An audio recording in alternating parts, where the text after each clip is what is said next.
Hello, everybody. This is Paul Neeson with Torah Life Ministries. We got a good brother, Miguel, on the line. Shalom, Miguel. How you doing? Good, I'm doing good. Shalom, shalom. Miguel, I'm really excited because I'm going to be seeing you in person in a couple of weeks for a big conference that's coming up in San Diego, and I'm really excited about this. I want to get into your testimonial, but before we do that, tell people what's happening in San Diego because this is really exciting. Okay, so United Torah Ministries, we're a small group of believers here in San Diego. This is our second annual conference. It's called our Moedim Conference, May 1st through the 3rd at the Doubletree in Mission Valley, San Diego. Paul's going to be there. Zach Bauer's going to be there. Arthur Bailey, Monte Judah, Rico Cortez, Teshuva, Mason Clover, Elisha. We just have a jam-packed schedule full of great teachers and performers, and we're so excited to share it with the community. That is wonderful. Now, how many people came to the first conference last year?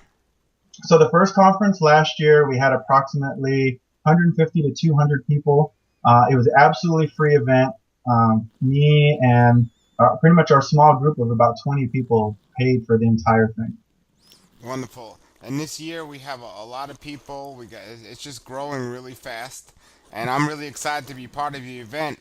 You're actually having me come out to make raw food recipes and also teach Right. some classes, and a lot of my good friends will be coming and teaching as well. So I really appreciate you inviting me to come in out there. And I've Excited to interviewed have you. some people that are in your congregation, and they had told me about your event. And I was thinking to myself and actually discussing with them, saying, "Wow, it would be great to come out there." And next thing I know, I got an email from you or a call from you saying we'd like you to come on out. And I was like, "Oh, that is just perfect." So I'm really excited to come on out there in about a week from now. Yeah, the weather's terrible though. It's like 75 degrees and sunny.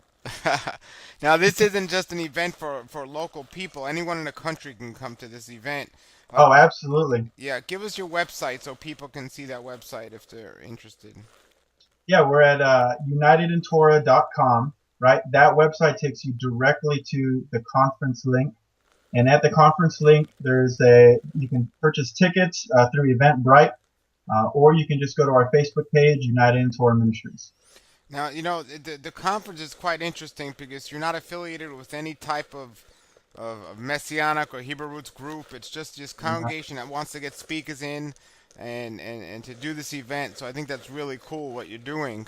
And there's actually going to be a wedding there too. That's going to be really cool. I'm excited about yeah, that. absolutely. Yep, yep. It's two members of our worship team are getting married on Sunday. We're doing a Hebrew wedding under the huppah. Daniel De Leon, one of our other elders, he's going to be the one marrying him there on Sunday. The wedding ceremony is open to everybody who comes and who has a ticket, and then the reception is open as well. Should be a great time. Yeah, I've actually interviewed both of them several times on my Torah Life show, so I'm really excited to see them. That is just great. And so many people have been asking me about this event, so I wanted to have you on. And not just that, so there are so many people around the country that love to go to events like this and they wish it was in their own town. How does somebody go about, if they had a small congregation or just a home group, how do they go around putting on a conference like this? I mean, do you just contact people and pray about it, or is it something that takes years to put together? Daniel, he's a great guy. He's my brother in Messiah, and he just had an idea last year. We put last year's conference on in a 3 week time frame. We normally meet on Shabbat, and he was like, "Hey guys, it'd be great. We listen to these guys. We listen to Zach Bauer. We listen to Paul Nissan. We go to 119 Ministries. We go to all these other Hebrew roots messianic teachers, but there's nothing here in San Diego. There's no event here in Southern California where we can kind of get these people together." So I remember Daniel was talking with Ralph and Mindy Seda, who are awesome Hebrew Messianic dancers. They teach Messianic dance. He was like, "Hey, wouldn't it be great if we did an event like that?" And then the next thing you knew, we just got everybody together and we started praying, and we are praying that certain speakers would come. And after lessons learned from last year, we kind of looking at this year like, who can we come? Who can we have come here? So this is where we are now. Oh, I'm so excited! I'm so excited about it. And tell us, like, you got into this, like, has it been a long time you've been doing Hebrew roots, or was it? No, It's newer. Tell us a little about your story. You grew up Christian, right? I grew up Catholic, but I was kind of more of a creaster. I don't know if you heard the term before, somebody who just goes to church on Christmas and Easter. So my parents were Catholic. They raised me that way. And then I kind of fell away from the faith after I joined the military. And then in 2005, I started going to a pretty big Protestant church here in San Diego. And that's where I became dedicated to God and I started following. And then it was in 2012 where uh, everything changed. So from 2005 to 2012, you were going to this church. Uh, what finally, after all these years, made you realize? And I know what the answer is going to be because I get the same answer from everyone. But I'm going to ask you anyway. What made you see from 2005 to 2012? You've been going to this church, and then all of a sudden, things changed. Why didn't it change prior to that? What did it in 2012? You know, during those 7 years, me and my wife got married in 2005. We had our first child in 2008. The second child came in 2011. And you start focusing on your family dynamics. What are we doing together as a family? How are we approaching God? How are we reading the scriptures? And in 2012, Easter being one of those times that you want to invite your non-believing friends, you want them to hear the gospel. And I had a friend that I worked with, that I served in the military with, and his wife was a believer, but he was not. And we were like, hey, why don't you come to Easter with us over at the church? And after he came to the church, he was like, oh, yeah, that was nice. And, we were hoping that he'd want to keep going. But after having a deeper conversation with his wife, she was like, I don't even really celebrate Easter. And I was like, what? How do you not celebrate Easter? You're a Christian. This doesn't make any sense. And she started kind of enlightening us about the feasts and the festivals and the Shabbat. And oh boy, the scales fell from my eyes right there. That is it right there, what you just said. And I got to make a video about this because what you just said, scales fell from your eyes. Because I was going to ask you, and I asked so many Christians said, had you not read your Bible prior to that? And every single one of them says, oh, I read my Bible. I studied and knew it quite well. But he didn't show it to me yet until that moment. And it just amazes me, Miguel, how many people I've interviewed. Going into this first asking people, thinking and saying people just aren't reading their Bibles. But when I interview people like yourself, people tell me, well, we're reading our Bibles. I said, well, why didn't you miss it? And they finally say, the scales were lifted from our eyes. And that's when he allowed me to see it. Yeah, And I've always looked at it as perspective. I feel like I was looking through the Bible just from one kind of microscope. And microscopes, you can change the clarification from like 10x to 100x to 1000x. I feel like God just he just changed the magnification. He changed the lens in the way that I looked at the scriptures. I mean, I led small groups. I was involved in altar call ministries, homeless ministries, elderly care, working with children. It was all of a sudden we're doing the same things now, but big piece. I'm talking about big links were connected once the scales fell. well, this is why, Daniel, I mean Miguel. This is why I'm actually doing a lecture. It's my newest lecture called The Attitude of Yeshua. Because it's very easy for somebody like you and me who sees this now to look at the average Christian who doesn't see this Right? and rebuke them and come down hard on them. But you know what? Oh Their no, scales could be lifted tomorrow. And, exactly. and it might take them 10 years.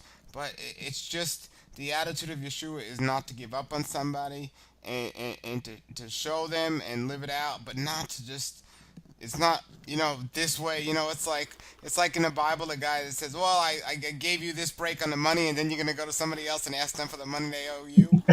It's like the same thing, and it's way too many people in the Torah movement doing that. They're like, you're not Yeah, giving. yeah, absolutely. And that's why we wanted to establish this community of believers. I mean, we've met lots of believers who kind of been, the scales have fell, but they've been doing it on their own. And then once they're amongst other believers, there's this really hard heart, this judgmental attitude. And I relate it to when Paul was talking about when you give a baby milk, right? You don't give a baby steak and potatoes. You don't give them all of Torah. You don't lay down all of these rules and commandments on them right away. And that's how I feel. Those that are coming into the faith, they feel like, oh, now that I know it's wrong, everybody who's doing those things, they're placing a huge millstone around their neck, and placing these judgments where it's like, hey, it's all growth. You're going to come off that milk soon, and you're going to start eating. You're going to be eating the bread of life, and you're going to understand Yeshua, not Jesus. You're going to understand Yeshua HaMashiach. Hallelujah, hallelujah. Another thing Yes. too is, I have, it's a very humbling thing to see and a very upsetting thing at the same time. I have two friends, a Christian couple. I have two young kids, and they're ministering and on a missionary in Iraq. In Iraq, Wow. Christians spreading the gospel in Iraq. And then I see Messianic people arguing about how you pronounce his name, and I'm like, look at what these people are doing, and here we are Right. wasting how many hours trying to figure out the exact way to pronounce his name. And I'm like, it's just amazing. It's just amazing. And but there are some really cool groups out like your group, and I'm so glad to be fellowshipping with them and coming on out there. And listen, folks, if you're watching right now, I mean, if anyone knows me, I used to love to travel, but now I hate to travel because I love where I live and I love my family and I want to be away from them. And I'm like, wow, halfway around all across the country, a long flight, and I'm like, but I gotta go, I gotta go. So Yeah. it's gonna be that good, and I want folks that are watching to know that there's this amazing conference coming up, and they could make it. There's still time. It's May 1st, 2nd, and 3rd, and you get to hang out with us, not just see us speak, but literally just hang out with us the whole weekend, right? Yes, yes, that's the part that we wanted to drive home. Our faith and mission statement. Allow me to read it because I don't have it memorized. But our faith and mission statement is to be a proactive community of believers in Yeshua who desire to live out their faith in accordance with the Bible and make disciples of believers as taught and demonstrated by our Messiah. And we want to foster an environment where like-minded believers can meet, discuss the word, and grow in their faith. I said, we're meeting each other, we're texting, we're emailing. We watch a lot of people watch your videos, Paul. They watch, a lot of these teachers' videos, but to be able to meet and shake hands and to, really chew on the scriptures together, I believe it's so edifying to the body. It really is. Yeah, it definitely, and I'm so looking forward to it, and it's so great. The hardest part for me to be as a teacher, the hardest part has been over the years is to make such great friends and fellowship with them, and then having to leave to go on Oh to the yeah, next stop or something like that. yeah, And I mean, people don't realize in Paul's ministry how tough that might have been. He's looking forward to go to the next place, but he had to leave some pretty close friends, to do that. And he didn't have Skype to keep in touch with them. I mean, he had to write letters, and thankfully so. I mean, if they had Skype back then, we might have missed a lot. Or maybe his letters would have been on YouTube or something, and it would have been a whole different gospel or something. it's I relate a lot to the invention of the printing press to the internet now. When the printing press is involved and they're able to actually print the Bible and people started reading it for themselves, it changed the world. It really did. But now with the internet, the fact that we can connect in a microsecond, we can watch somebody who spent hours preparing a video or a teaching. You talk about spread of information. I think while the internet can have some bad things wrong with it, it's definitely got its good side as well. Well, you just reminded me of something I tell a lot of people, and that is the reality of the Bible people don't understand. For example, when people hear that Paul's greatest desire was to go to preach in Rome, they have no idea that Rome isn't. Today we look at it as this vacation destination, so they're like, oh, it's not a big deal. But Rome back then was like It was the Iraq world. today or something, or Afghanistan, and he wanted it. It's like going in the middle, having a desire to go in the middle of the street in Afghanistan and preach the gospel, and or, Right. or go to ISIS and preach it. People have no Well, idea, and because we're so disconnected from what was actually happened. And what you just said about the printing press, and also about the internet, people were being, put to death for translating this and printing it up and having this Bible in their house. And I think if we equate it to today's times, we could think of China, for example. They're very yeah, censored on what they're allowed to watch. So if they're watching certain things on the internet, or if they break a code and they can watch something, they could be put to death or thrown into jail for life. And when right. we start thinking it from that aspect, maybe we can realize what the people who actually printed up the Bible and distributed it, the oppression they were under, to get the word out. I mean, it's just crazy, crazy. I mean, it's just amazing, amazing, and it's a great thing that we have it. Yeah, I'm really excited for the conference. Real excited to finally shake hands with you, Paul, and be able to get your hands on some of those recipes and all the good stuff that comes with meeting and fellowship with the body. You know, these conferences last year we put it on. It was absolutely free. It came out of the pockets of those that were there. We blessed the speakers. We blessed the audiovisual staff. You know, it was the people there, really sharpening themselves and becoming stronger as a body and lifting each other up both spiritually, physically, and financially. And this year, I think we've kind of gone all out in putting this conference on. So if you can make it out to San Diego, May 1st through the 3rd, go grab a cheap hotel, go ahead and purchase a ticket and come and fellowship with other believers in Yeshua, our Messiah. You will be blessed. That was the number one thing I was told last year. Is like I was so blessed when I came to the conference. I did not know that there were other believers here, and there have been small groups popping up here and there, and we're meeting in homes, and we're making real life connections. And I think that's really the heart of our ministry, is making connections with people and growing as a body. And San Diego itself might be the second or third nicest place in the United States. So Yeah. people have to go check that out. Of course, West Palm Beach, South Florida being the first. Uh, but people got to go check it out. I mean, just really, really cool place. And I'm really excited because I'm going to be making some recipes that hopefully people will realize. Genesis 129, fruits and vegetables. That's what we're going to be talking Amen. about. I'm ready to get into it with those people say that, but we're supposed to eat meat, and we're gonna rock that. But it's gonna be a lot of I can't fun. I can't wait for that one. Yeah, yeah, and people are gonna be stepping on each other's toes, but nobody's gonna step on my toes with high heels because I'm doing a modesty lecture. We're gonna have a great time, and we're gonna have a razor blade free weekend. Everyone's gonna grow a beard, right?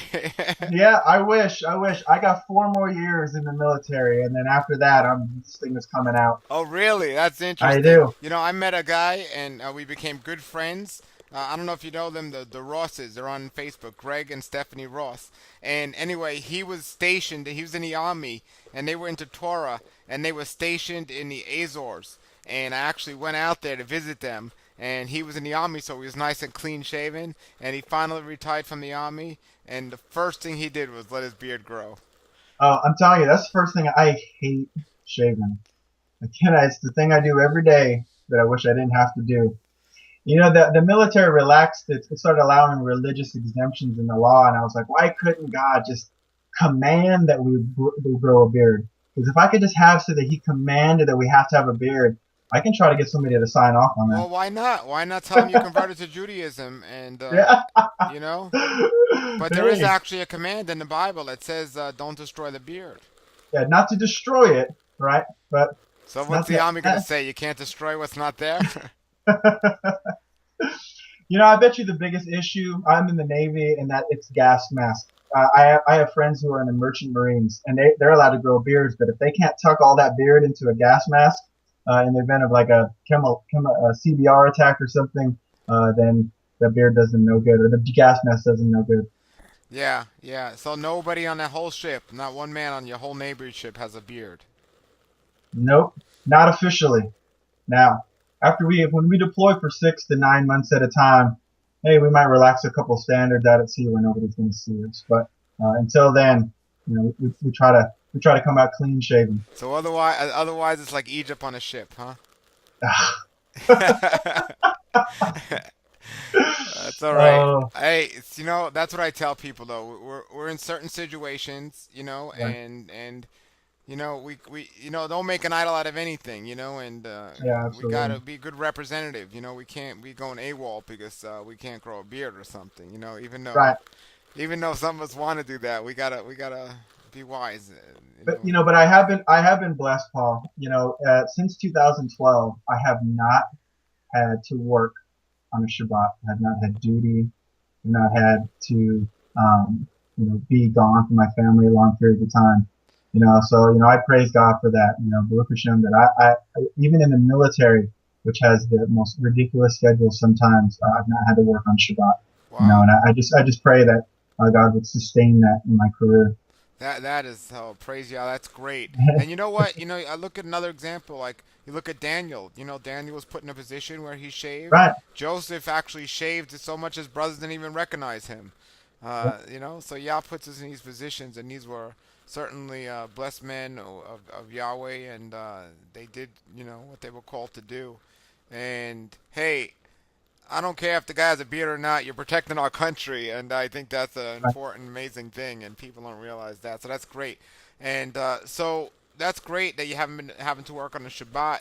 And so, is anybody else, like besides your direct family in your house, has anyone from your old church seen what you've done and how you've changed and come along, or that they completely let No, go of you? I haven't been ostracized or anything. But you know, in the last few years, it's been really difficult to maintain close family friends. Because I think once you start to have a family, I believe as you become a father and as you become a husband, I think you start to live out Torah and you start to see uh, shared positions that our Father in heaven has. And uh, I think you start to guard your time more wisely. So there's only been a couple families, and actually there's a couple of them are kind of coming along. They're coming along, and we're praying for them, and we're praying that they continue to just keep the Shabbat, continue to get into their scriptures, and just pray that God continues to keep teaching them and showing them. Wow, man. Hey, this conference is going to be amazing. Hanging out with you and your family is going to be amazing. And I'm actually getting a little worried because I go to places and I fellowship and have so much fun that I don't want to leave. But I got to leave. So, listen, folks, we're going to have an amazing time May 1st, 2nd, and 3rd. This is only their second one. They're going to have more in the future. So if you're Yep. watching this video after May 1st, 2nd, and 3rd, still check out their website, unitedintorah.com. And that's a great name, by the way, United in Torah. It's a whole nother lecture on that topic alone, but it's just a great topic. And Miguel, what else? Anything else you want a parting word? You want to let the people know about the conference or about anything else that you got going on there? Paul, it's funny that you say that, united in Torah. And people say, "Oh, shouldn't you say united in Yeshua?" And I said, you know what? But, we believe that Yeshua was the Torah made flesh. We believe that he was the Torah completely lived out, perfectly to the T. And he's the one that we're to emulate. And I believe that those that are whose scales of rise are truly coming off, that's what they're learning right now. They're learning Torah. They're finding other people who are living by the laws of the kingdom of Yah. And, we're very excited for this conference and to connect with more believers.